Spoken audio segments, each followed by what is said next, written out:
What's up everyone, it's me Ollie, and I wanted to bring you my speed farming variant for the Whirlwind Earthquakes guide that you can find on Maxroll. To find the build, you're just gonna have to go down to the variant section of the Whirlwind Earthquakes guide. This build can easily speed farm pitch 75, and with some good investment you might be able to take it to 80 and min-maxing it, possibly even 85 speed farm. When it comes to bosses, the build can also easily take down T4 bosses with medium investment. And if you actually, you don't even need to min-max it, and you'll be able to easily also carry T4 bosses with 4 people. When it comes to pit pushing, of course, this build is not made for it. This build is all about speed and farming things quick. If you want the pit pushing guide, I'll be making a video in the next few days. I'm just working out a few kinks on the build just to make sure everything is at max potential. For those that also want to play with the new skin, the Berserk skin, like you can see I'm using it, I also have a variant that uses a 200 sword. Even though it's not optimal, it still has enough damage, assuming you're already at the stage that you can be speed farming, of course. First of all, this video is going to be focusing on the skill tree, the skills in the skill tree of the build. We're going to also be covering the Paragon, the gear, the boss powers we're going to be using, and lastly, the Mercenaries. As always, links and timestamps will always be down below. When it comes to our skills, of course, we're going to be running Whirlwind. Whirlwind is mostly here to proc a lot of stuff, to give you a lot of damage, and as you can see here, will also be your source of bleeding for some benefits like a bit of damage and some damage reduction. Ground Stomp is here to give us some fury whenever you use it, but mostly it will make sure that you always have 100% uptime on your Call of the Ancients, by reducing the cooldown whenever you hit an enemy with it. When it comes to the rest of our skills, it's gonna be all the 3 shouts, starting off with Rolling Cry, really good to make sure you are a resource and gives you a lot of movement speed, which is gonna be great since this is a speed farming variant, right? Unstoppable uptime, 100%, no worries. And lastly, it also be our source of Fortify, and additionally, thanks to a boss power we're gonna cover in a second, will give us an insane amount of barrier. The other shout is gonna be Challenging Shout, Insane DR, and a good amount of life. The last shout, War Cry, a lot of damage, and an additional source of Berserking, although we don't necessarily need it. Lastly, our last skill is gonna be Call of the Ancients. This just gives us a lot of damage, like 30%, right? 30% damage. It will also give us, on whenever you get the 5 rank, it also give us 50% movement speed, which is insane for speed farming, right? And thanks to the unique you run with it, it just covers all the it's really easy to get 100% cooldown, not 100%, 75, that's the max, right? And a lot of resists thanks to Ariat Sparing, which we'll talk about in a second.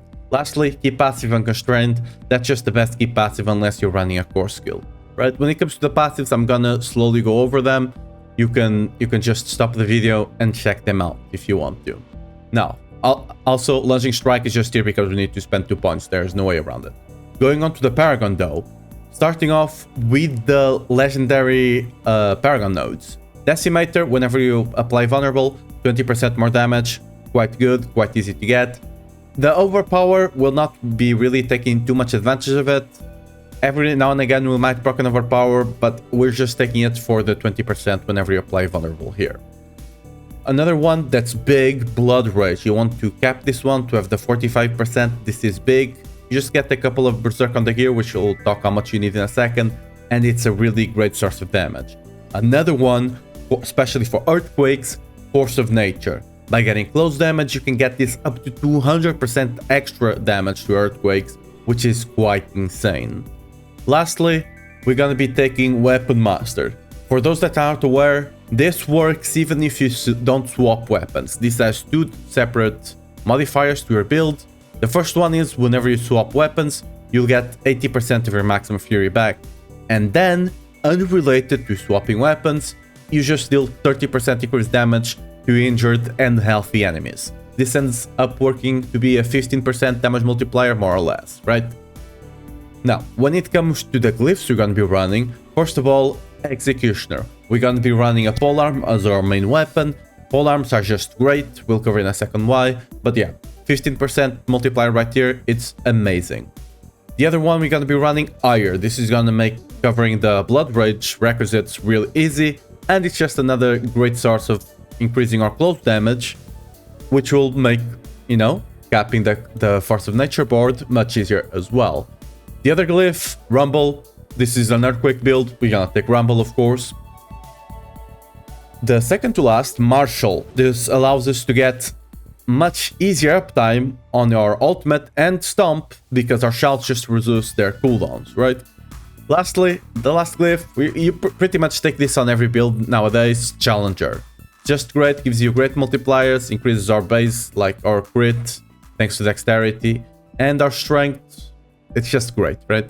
Going over our gear now. Alright, I want to make from the future here. I forgot to cover the runes, which is arguably the most important part of the build. When it comes to our Earthquake one, we're gonna be running Back Tech. This will just perk an Earthquake whenever you travel 5 meters. With Whirlwind, that's quite easy.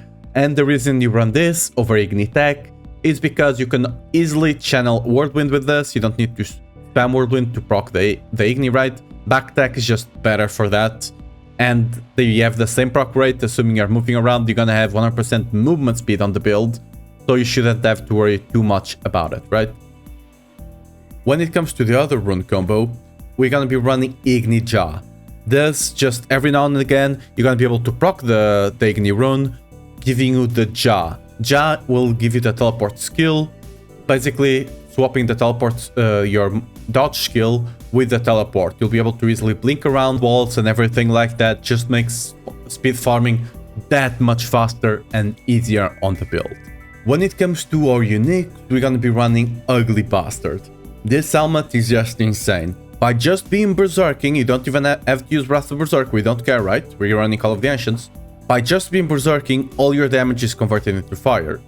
And on top of that, your fire damage is increased by 100%, right? This helmet just gives you 100% extra damage. The only GA we're gonna care about here is aggressive resistance, and you're gonna masterwork it. Even then, for speed farming, we don't care too much. We're mostly using it for that 100. So if you have to run 750 to run 100%, just use it. We don't really care too much about the stats when it comes to the speed farming version of the build. The other unique, of course, Mantis Fury. For those wondering, Shroud of False Death is no longer a contender because of the nerf to Executioner. It now only scales with 5% of our strength, and it has a 200% cap, which you can easily get without the stats. And the passives from the Shroud of Death is not really good enough to compete with a good Mantis Fury.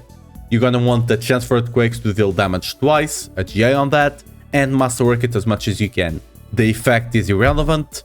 The only thing you might care about is ranks to defensive stance and armor that might help you a bit. Anything else on the unique you don't really care. Lastly, the other uniques, like we were talking about earlier, are Yacht's Bearing. With your GA on Call of the Ancients and 2 Masterworks, it will cover all the cooldown reduction you can get for Call of the Ancients. 75% is the max you can get for any skill, right?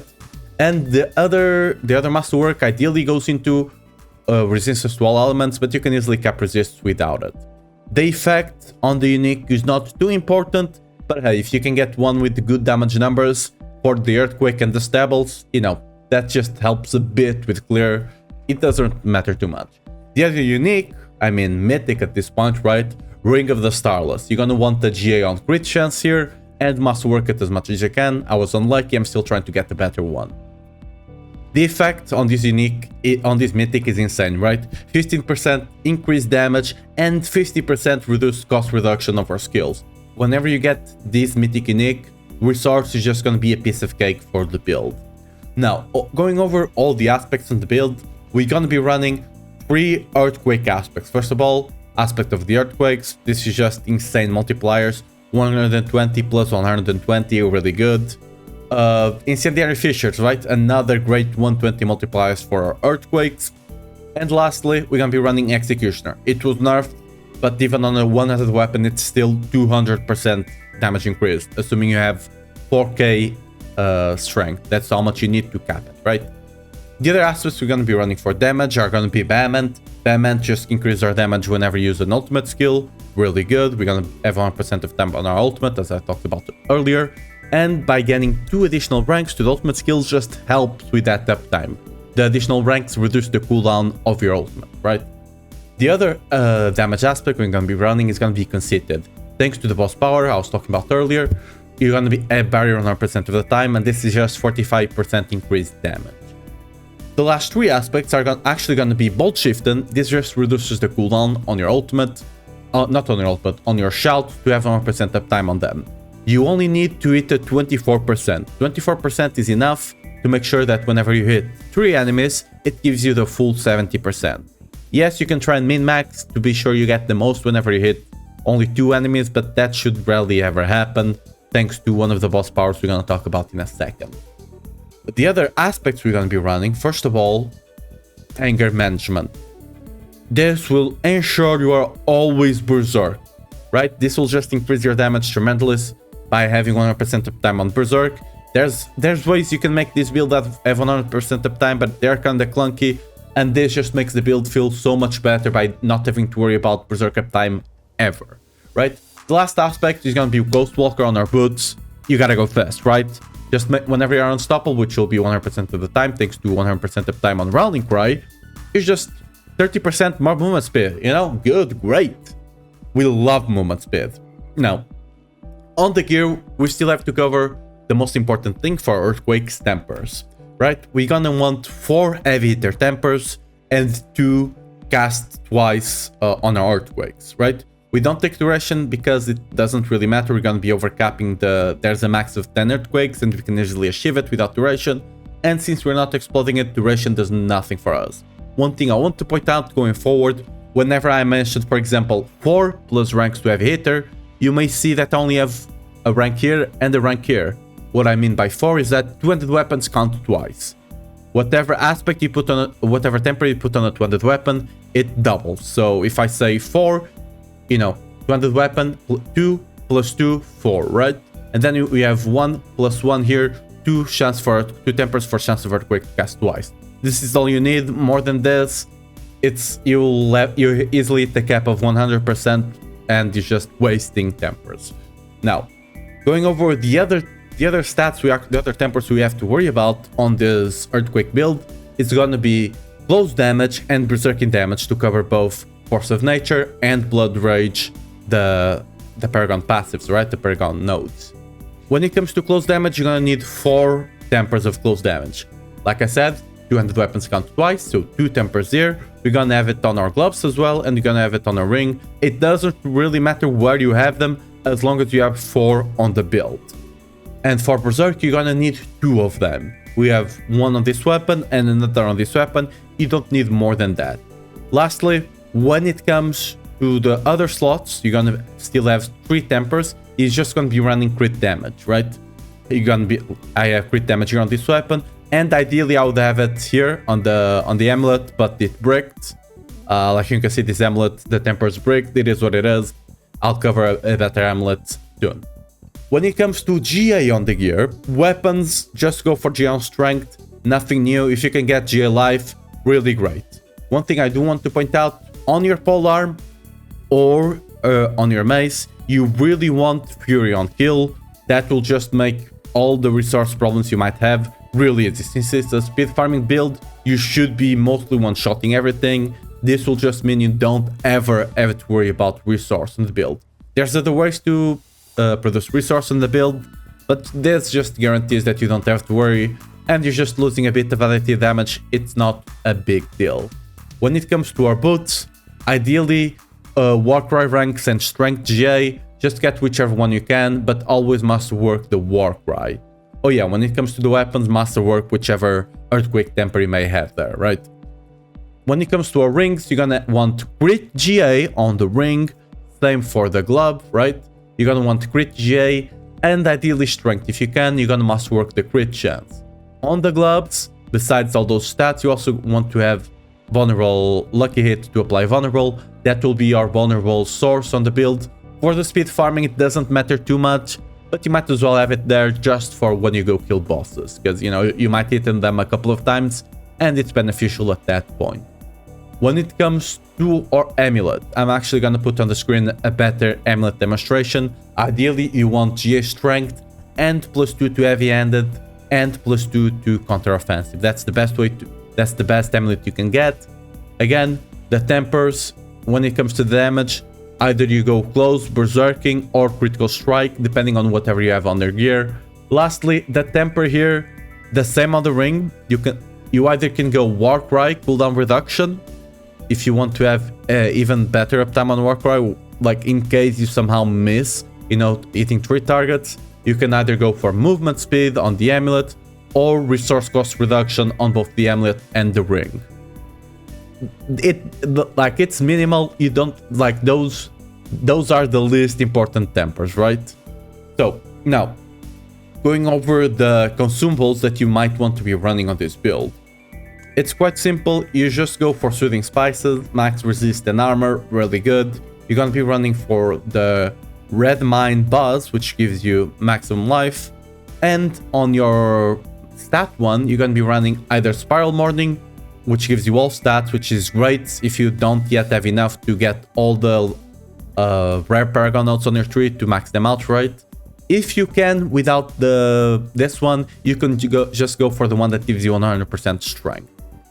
And when it comes to elixir, just go for elixir of precision for the additional critical strike chance and the 30% increased critical strike damage.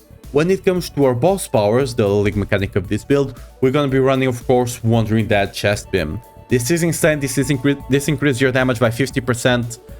Whirlwind is the only skill in Barbarian that can actually use this. It's amazing, right? The other ones we're going to be using, Harbinger of Vetured Body. We're just running this one for the 30% increased damage against Vulnerable.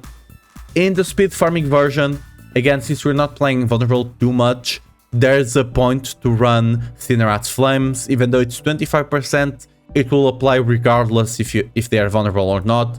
So you might just want to do this. Whichever one you prefer is fine. The other one I'm going to be running is Blackmailer. This is the one that gives us an insane amount of barrier. Whenever you generate Fortify, thanks to Rounding Cry, you'll get 30% of that Fortify as a barrier.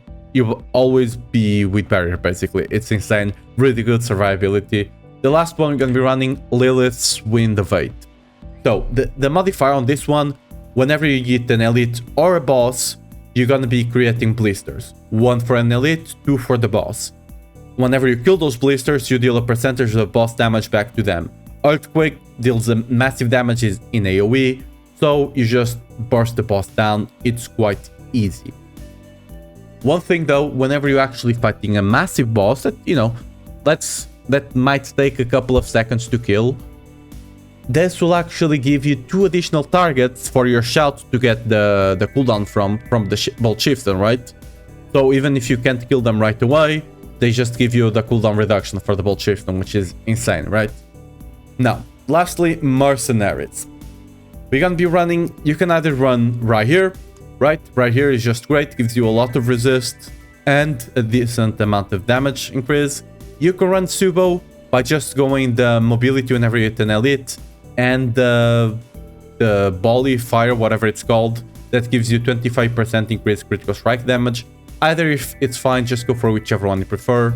For the reinforcement, it doesn't really matter, let's be honest, but ideally you go for Alcuin with Field of Language and just put it on the Whirlwind and you'll be fine enough. Alright, now for those that actually want to play with the Berserker skin, right, you have to use a 200 sword. As you can see right now, I'm using the armor, but I don't have a sword, so I cannot use the skin. Again, this version of the build will lose a bit of damage over the polearm, but at some point you'll be doing way too much damage that even losing that bit of damage will not make too much of a difference. I've personally been playing around with it for like 2-3 days since the skin launched, and I don't really feel the loss of damage because I'm already at the point that I have way too much damage, right? So to do this, you're gonna of course be swapping in a sword. You only need to have you actually need to have the same stats on the sword as the polearm. As you can see, strength, max life, fear and kill, critical strike damage, which again can be either close or berserking as well, depending on what you need for the gear, and ranks 2 heavy hitter. As you can see, same exact stats, and you should either put the runes in or have a second set of runes that you can just have on the sword. Either way, it works. You'll also want to keep the sword as your main attacking weapon because you want to wield the sword, right? The skin. So, since we are using the sword, we're gonna have to swap something on our Paragon in the starter area. As you can see, we're running Executioner. Executioner does not work with swords now, so we're gonna have to swap it. let's go here. I have one saved up here. Swap, equip, easy peasy, right? Hit swap the helmet, don't worry about it. Now, whenever we go here to the Paragon, as you can see on the starter board is a bit different. Since we're gonna be running Wrath now. Wrath is just the best way for you to still get a lot of damage while losing the Executioner glyph. We're gonna have to swap some points around because Executioner scales with Strength and Wrath scales with Dexterity, right? Again, the full Paragon board for this build is gonna be on the max roll on the variant section. I put a section especially there for the BERSERK Collab, since I know a lot of people just asking me how could they run a sword on the build? Would it be Grandfather? Would it not? No, just run a normal sword. Legendary sword just better. Earthquake just has too much damage on tempers, on the aspects, right? Grandfather is just not that great. Just run a 200 sword. That's a legendary with the same stats as the polearm, and it's quite easy. Now, that's mostly gonna be it for the build guide for today. I hope you really enjoy playing this build. This is just generally good for anything. And yeah, if you want to see me playing the build, I'm always around 4 GMT. I'm always streaming either on Twitch or on YouTube. Feel free to drop by. If you have any questions, just ask me live. I can answer them on the spot. And yeah, have fun. You know, subscribe and like the video. See more of this Whirlwind stuff in the future. And see you soon.